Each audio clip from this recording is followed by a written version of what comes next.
다윗이 온 회중에게 이르되 너희는 너희 하나님 여호와를 송축하라 하며 회중이 그의 조상들의 하나님 여호와를 송축하고 머리를 숙여 여호와와 왕에게 절하고 이튿날 여호와께 제사를 드리고 또 여호와께 번제를 드리니 숫송아지가 1000마리요 순양이 1000마리요 어린 양이 1000마리요 또 그 전제라 온 이스라엘을 위하여 풍성한 제물을 드리고 이날에 무리가 크게 기뻐하여 여호와 앞에서 먹으며 마셨더라.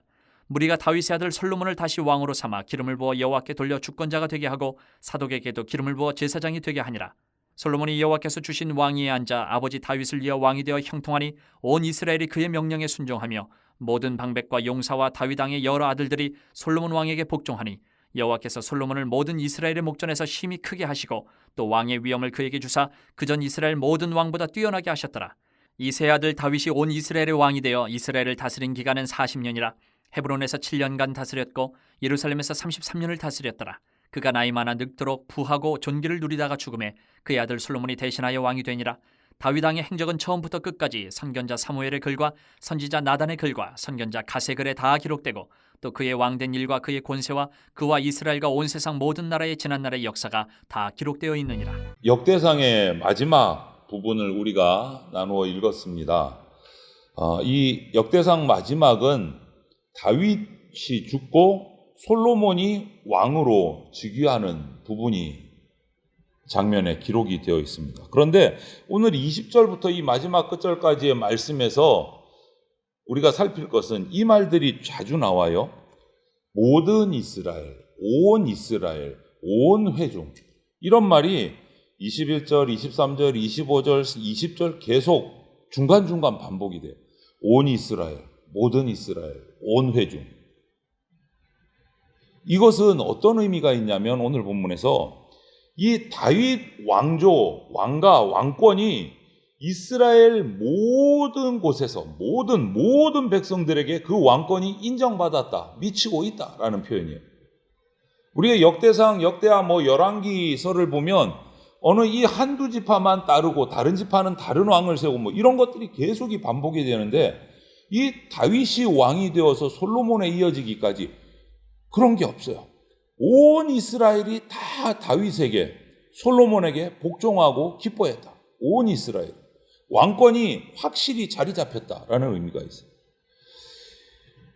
그만큼 왕권이 확실했어요.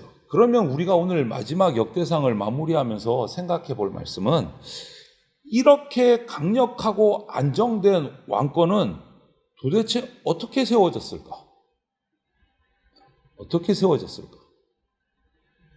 북이스라엘은 그냥 잡아먹고 먹히고 계속 왕권이 바뀌고 쿠데타가 일어나고 이것의 반복이었는데 이 통합되는 다윗 왕 때는 도대체 어떻게 이렇게 하나가 돼서 다윗 왕에게, 솔로몬 왕에게 철저하게 복종하고 이런 왕권이 세워질 수 있을까? 불평불만이 하나도 없었을까?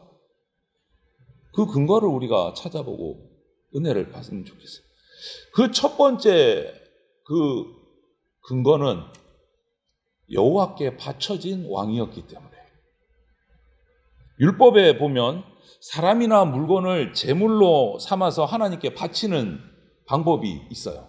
그게 뭐냐 하면 출애굽기 30장이나 민수기 7장에 보면 나오는 관제라는 제사가 있어요. 관제. 이게 뭐냐면 기름을 바르는 제사예요. 기름을 발라서 하나님께 올려드리는 제사인데 기름이 발려진 사람이나 물건은 거룩해져서 하나님의 소유가 되는 거예요. 이 관제를 드리면. 그래서 이스라엘에서는 기름을 부어서 세우는 직분이 있어요. 왕, 제사장. 이들을 세울 때는 기름을 부어요. 관제를 드리는 거예요. 하나님 앞에서. 그래서 이들을 다른 이름으로 뭐라고 합니까? 기름 부음 받은 자. 한 번씩 들어보셨죠? 그리고 그것을 말을 바꾸면 메시아가 기름 부음 받은 자라는 뜻이고 그것이 헬라어로 바뀌면 그리스도라는 단어로 바뀌어요. 기름 부음 받은 자. 솔로몬이 오늘 왕으로 세워질 때 회중들은 오늘 20절 보면 새로 왕이 된 솔로몬에게만 절하는 게 아니고 끝에 보면 뭐라고 돼 있어요? 여호와와 왕에게 절했다라고 기록하고 있어요. 이게 무슨 말이에요? 왕을 세우신 하나님께 절하는 거예요. 이 왕이 하나님께서 세우셨다, 하나님께 속해 있다라는 고백인 거예요. 왕에게 예물을 드리기 전에 하나님께 먼저 21절에 솔로몬이 왕이 된 후에 풍성한 제물로 하나님께 먼저 제사를 드려요. 여호와 앞에서 먹고 마시고 즐거워하고, 그리고 솔로몬을 왕으로 삼아 기름을 붓는데, 그 기름 붓는 의미가 22절에 뭐라고요? 여호와께 돌려드린다라는 뜻이에요. 여호와께 돌려드린다. 즉 왕과 제사장을 세워서 하나님께 바쳤다라는 의미예요. 하나님께 바쳤다. 이스라엘의 왕은 그러면 어떤 의미가 있어요? 살아있는 제물인 거예요. 살아있는 하나님께 바쳐진 제물인 거예요. 그렇기 때문에 그 왕권이 하나님께서 세우신 왕권이기 때문에 강력하고 흔들림이 없는 거예요. 그 마지막 왕이 누굽니까? 바로 우리 예수님이시잖아요. 십자가에서 하나님께 바쳐짐으로 영원한 왕이 되셨어요. 한 시간의 왕이 아니라 영원한 왕이 되셨어요. 우리도 마찬가지입니다. 로마서 12장 1절을 근거로 해서 성도는 우리 몸을 거룩한 산 제물로 하나님께 드린 사람들이에요. 거룩한 산 제물로 하나님께 드려진 사람. 그래서 우리는 하나님 나라에 들어갈 수 있고 그곳에서 다스릴 수 있는 자가 된 거예요. 지금도 하나님께서는 하나님을 기억하는 곳에서 또 하나님의 살아계신 통치를 인정하는 곳에서 역사하시고 영광을 나타내시고 영광을 받고 계세요. 여호와께 바쳐질 때 우리는 능력을 받습니다. 왕의 통치, 제사장의 중재, 이런 것들을 통해서 하나님과 함께 하나님 나라를 이스라엘은 이루어가는 거예요. 그냥 자신들의 왕으로 세우는 것으로 끝난 게 아니고 하나님께 그 왕을 관제로 드려서 하나님이 세우신 왕이 되는 거예요. 바쳐진 왕. 여러분, 우리는 주님 안에서 예수 그리스도를 통해서 바쳐진 사람들이에요. 거룩한 산 제물이 된 사람이 바로 성도 그리스도인이에요. 이것을 우리가 잊지 마시기를 바랍니다. 그리고 두 번째로 이 다윗의 왕조가 계속 이어져가고 강력할 수 있었던 것은 23절부터 25절을 보면 하나님이 주신 왕이에요. 하나님이 주신 거. 내가 막 구테타를 해가지고 전쟁을 해서 다 죽이고 내가 왕이 돼야지, 이게 아니었다는 거예요. 하나님이 세워주신 왕이에요.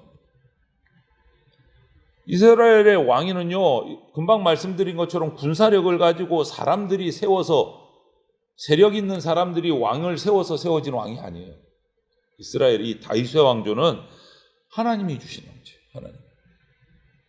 하나님의 권위에 의해서 세워졌기 때문에 온 이스라엘이 이 다윗 왕조에게 순종하고 복종하고 절하는 거예요. 하나님이 세우신 것. 그래서 25절에 보면 여호와 하나님이 솔로몬을 크게 하셨고 왕의 위엄을 주셨다라고 기록하고 있어요. 하나님이 주신 거예요. 이스라엘의 역사를 보면 이후로도 쭉 남으로 갈리고 북으로 갈린 이 이스라엘의 역사에 나타난 왕권들을 쭉 살펴보면 하나님의 능력을 의지하지 않고 자기 능력이나 군사력을 가지고 백성들에게 뭔가 왕권을 자랑하려고 했던 그 왕조들은요, 100% 다 몰락했습니다. 100% 다. 인간의 힘으로 왕이 되려고 했던 왕권들은 다 무너졌어요. 이스라엘 역사에서. 하나님이 세우신 왕조만 이어졌어요. 그것이 다윗의 왕조예요. 오늘 그 다윗의 왕권이 솔로몬에게로 이어져요. 그리고 하나님이 그 솔로몬의 왕위를 지켜주시고 영광스럽게 만드십니다. 하나님은 반드시 약속을 지키십니다. 이 다윗으로부터 솔로몬으로 왕이 이어지고 모든 나라가 솔로몬에게 절하고 하나님께 기뻐할 수 있었던 것은 솔로몬이나 다윗이 똑똑하고 잘해서가 아니에요. 17장 11절 14절로 앞으로 넘어가서 보면 다윗의 아들을 왕으로 세워서 나라를 튼튼하게 해주겠다라고 하신 하나님의 약속이 기록되어 있어요. 하나님이 약속을 지켜주신 거예요. 약속을 지키시는 하나님은요, 이 이스라엘 나라에게만 좋은 것이 아니라 오늘 예수 그리스도의 제자로 살아가는 우리 성도들, 저와 여러분에게도 위로가 되는 말씀이에요. 이 말은 하나님의 뜻대로 살아가는 자에게 하나님은 반드시 약속을 지키십니다. 인간적인 힘에 의지하지 않는 그런 사람이 하나님의 나라를 차지할 수 있게 되고 다스릴 수 있게 되는 거예요. 반드시 그렇게 살기 위해서 우리는 말씀과 기도를 통해서 하나님의 능력을 의지하고 살아가야 됩니다. 보십시오. 그 결과 26절에서 30절 다윗의 마지막 모습을 보십시오. 40년을 다스렸고 나이가 많아 늙도록 부하고 종기를 누리면서 죽었다라고 28절은 다윗의 마지막을 평가하고 있어요. 그의 또 모든 행적이 얼마나 영광스러운 왕이었는지 그 후손들이 기억하고 기릴 수 있도록 다 기록되었다라고 마무리하고 있어요. 자랑스러운 거예요. 이스라엘 민족에게 있어서 다윗이라는 왕은 넘버원인 거예요. 하나님에게도 잘하고 백성들에게도 잘하고 부하고 영광스럽고 강력한 나라를 이루었던 최고의 왕, 그것을 다 기록해놓고 그 후손들이 기뻐하고 그것을 기념하는 거예요. 여러분, 최고의 영광을 얻은 거예요. 다윗은 하나님 앞에 잘 섬기는 것으로 인해서. 그리고 그 다윗의 후손에서 하나님은 또 약속하신 대로 그 약속을 반드시 이루셨습니다. 다윗의 후손에서 누가 태어나셨습니까? 예수 그리스도가 태어나셨습니다. 그리고 온 이스라엘의 왕이 되는 것을 뛰어넘어서 온 땅에 40년만 다스리는 것을 뛰어넘어서 예수님은 우주 만물, 온 만유를 다스리시는 영원한 왕이 되셨습니다. 하나님은 약속을 반드시 이루세요. 우리에게 이런 진리를 알게 하신 하나님께 우리는 감사하고 찬양하면서 내가 거룩한 백성이 된 것을 늘 찬양하고 감사해야 합니다. 다윗이 이렇게 숱한 역경을 겪으면서 30세에 왕이 되어서 40년 동안 온 이스라엘을 통치하다가 이제 아들 솔로몬에게 왕위를 물려주고 떠났습니다. 그런데 열왕기상 3장 6절에 보면 그를 이렇게 평가해요. 다윗을 성실과 공의와 정직한 마음으로 주와 함께한 사람, 주 앞에서 살아간 사람, 이렇게 표현해요. 주와 함께 살아간 사람, 주 앞에서 살아간 사람. 여러분, 너무나 부러운 평가 아니에요? 저와 여러분이 이 세상을 떠났을 때 우리의 후손들이, 우리 어머니는, 우리 아버지는, 우리 권사님은, 우리 집사님은, 우리 목사님은 주님 앞에서 주님과 함께 살아가는 사람이야, 이런 평가가 나오면 너무너무 영광스럽지 않겠습니까? 다윗은 그런 평가를 받았어요. 후손들. 마지막 순간까지 하나님을 향한 열정이 식지 않은 사람. 여러분, 이것이 하나님을 사랑하고 말씀에 순종하면서 살아간 사람의 인생의 모습이에요. 저와 여러분이 열왕기상을 오늘 마무리하면서 나는 정말 다윗처럼 살고 싶다라는 마음이 드셨다면 다윗처럼 하나님을 사랑하셔야 합니다. 다윗이 하나님을 얼마나 사랑했는지를 잘 살펴보십시오. 저와 여러분은 예수님과 함께 하나님 나라를 통치할 자들로 성령으로 기름 부음 받은 자예요. 우리도 기름 부음 받았어요. 기름 부음 받았다는 것은 하나님께 바쳐졌다는 것이고, 오직 하나님의 말씀을 따라서 능력에 의지해서 살아가야 된다라는 것을 잊지 마시기를 바랍니다. 우리는 성령의 기름 부음 받은 자입니다. 그래야 우리가 그것을 잊지 않고 살아야 사명을 감당할 수 있습니다.